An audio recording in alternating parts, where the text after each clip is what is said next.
And welcome to Hannity this Friday night. Tonight, full midterm coverage with only 32 days till the midterm straight ahead.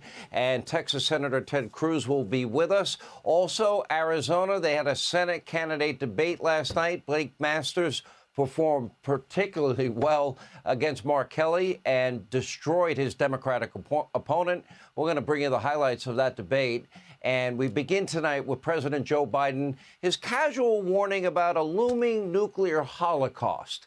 Now, last night during a closed-door fundraiser with other top Democrats, Biden claimed that this is the first time we have, quote, faced the prospect of Armageddon since Kennedy and the Cuban Missile Crisis.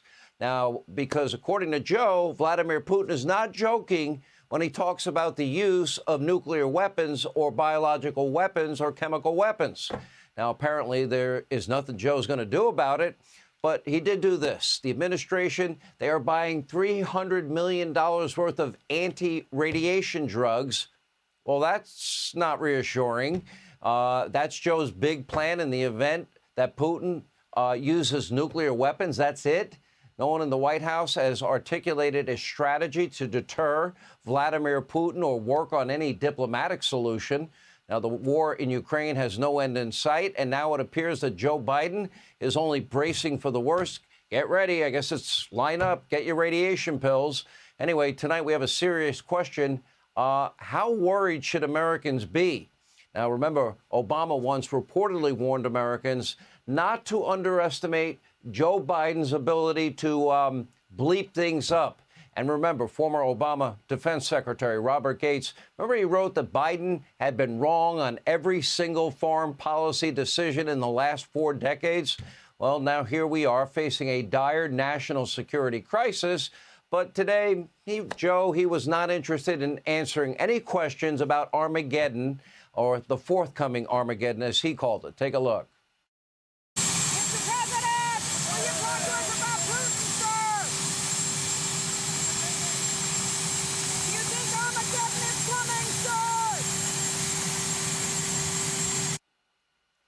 Run, Joey, run, run, run, run. He did a really good job there. Anyway, Joe wasn't running to an important national security meeting. He was in a rush to get to Delaware, as usual, for rest and relaxation. Remember, he has less than one scheduled event a day as president. And this less than 24 hours after warning about the end of time. And Joe is now taking the weekend off yet again. And we don't have a list of who it is that he sees in Delaware every weekend. Apparently, the Secret Service loses all of that information. I would assume that the National Archives and Record Administration would probably want that information. But before making it off to Wilmington, the president made a quick pit stop in Maryland to introduce his self-proclaimed two-word plan to save our economy. 2 words. Take a look. Let me start off with 2 words. Made in America. Made in America.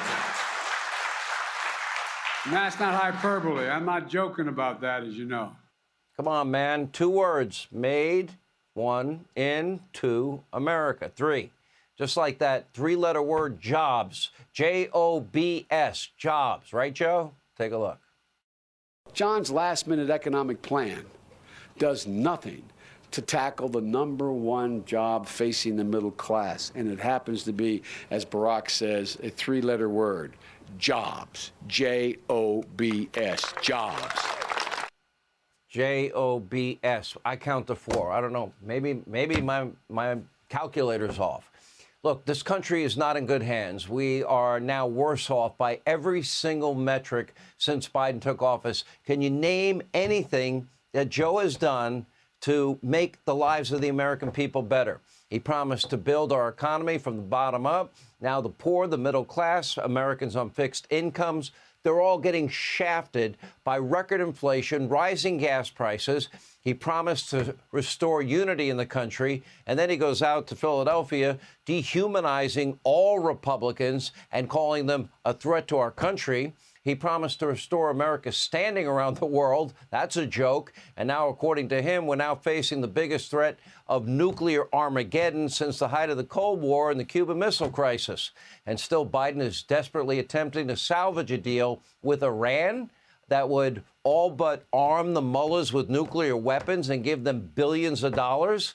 Now, there is a decrepit, brain-dead president now in the Oval Office who's now surrounded by other incompetent idiots. As a result, this country of ours is now on the verge of imploding by every metric, one way or another.